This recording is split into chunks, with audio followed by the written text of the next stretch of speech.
തമിഴ്നാടിന്റെ പെരുമയായ authentic Chettinad style dishes കഴിക്കണോ? ഇവിടെ വരണം. എവിടെ? ദുബായ് സിൽക്ക് ഒയാസിസിലെ അഞ്ചപ്പർ റെസ്റ്റോറന്റിൽ. കമോൺ. ലഞ്ച് ടൈം ആയതുകൊണ്ട് ഇവരുടെ സ്പെഷ്യൽ ചെട്ടിനാട് സ്റ്റൈൽ താലിയാണ് നമ്മൾ ട്രൈ ചെയ്യുന്നത് കേട്ടോ. അവരുടെ ഓരോ കറികളിലും ആ ഒതന്റിക് ചെട്ടിനാടിന്റെ ഫ്ലേവർ നിലനിർത്തുക എന്ന് പറയുന്നതാണ് അഞ്ചപ്പറിന്റെ ഏറ്റവും വലിയ പ്രത്യേകത.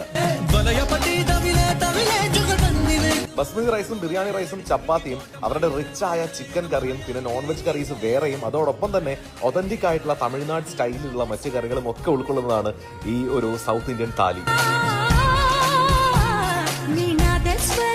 സൗത്ത് ഇന്ത്യൻ മീൽസിലെ ചെട്ടിനാട് ചിക്കൻ കറി ഒരു രക്ഷയില്ല കേട്ടോ. കാരണം അതിന്റെ ഒരു ഫ്ലേവർ, ചെട്ടിനാടിന്റെ ആ ഒരു ഫ്ലേവറും കാര്യങ്ങളും ഒക്കെ കിടിലായിട്ടും കിട്ടുന്നുണ്ട്. ചെട്ടിനാട് സൗത്ത് ഇന്ത്യൻ മീൽസ് മാത്രമല്ല, ഉച്ച സമയത്തൊക്കെ വരികയാണെങ്കിൽ നല്ല അടിപൊളി നോർത്ത് ഇന്ത്യൻ മീൽസും ഇവിടെ അവൈലബിൾ ആണ് കേട്ടോ.